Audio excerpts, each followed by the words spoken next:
ఆడుకున్న ధైర్యం కూడా నీకు లేదేంట్రా బాబు? నోటులో గుడ్డలు కూరి కాలు చేతులు కట్టేసి పెట్రోల్ పోసేసి కాల్చేశారు అని అంటే బతికుండగా ఆ పిల్లవాడు పడ్డ ఆవేదన బాధ ఏ విధంగా ఉంటుందో మీరు అర్థం చేసుకోవాలి. చిన్న పిల్లలకి చిన్న నొప్పి వస్తేనే జ్వరం వస్తేనే వాడు అల్లాడిపోతే మనకి నిద్ర పట్టదు, తిండి పట్టదు. అలాంటిది వాడి ప్రాణమే కళ్ళెదురుకుంటూ వైసీపీ వాళ్ళు తీయడం ఒక ఎత్తు అయితే, తీసిన వైసీపీ యొక్క అల్లరి మోకల్ని వెనకేసుకు వచ్చిన జగన్మోహన్ రెడ్డి గారిని ఏమన్నాలో కూడా మాకు అర్థం కావట్లే.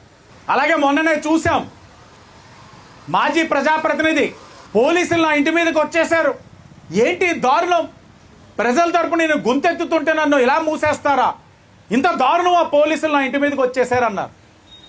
నీకు ముడ్డు కింద 40 ఏళ్ళు దగ్గరికి వచ్చినాయి, పోలీసులు వచ్చారని చెప్పి బెదిరిపోతా ఉన్నావే.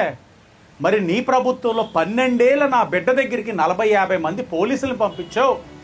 12 ఏళ్ళ నా బిడ్డ నువ్వు పోలీసులు పంపించావు 50 మందిని నా ఇంటిలోకి. నా తండ్రి లేరు, నా తల్లి లేరు, నేను లేను. నా భార్య ఎమ్మెల్సీ ఓటేయడానికి విజయవాడకి వెళ్ళింది. ఒక్కడిని ఇంట్లో పెట్టి 50 మందిని పోలీసుల్ని పంపించి బెదిరించినప్పుడు వాడు ఒకటే అన్నాడు, నాకేమీ తెలియదు, నాకేమీ తెలియదు. 50 మంది పంపించిన తర్వాత కూడా వాడు బయటకు వచ్చి రేపు మా నాన్న వస్తాడప్పుడు మీ అందరికీ సమాధానం చెప్తాడని ధైర్యంగా ఎదుర్కొన్నవాడు. ఆడుకున్న ధైర్యం కూడా నీకు లేదేంట్రా బాబు?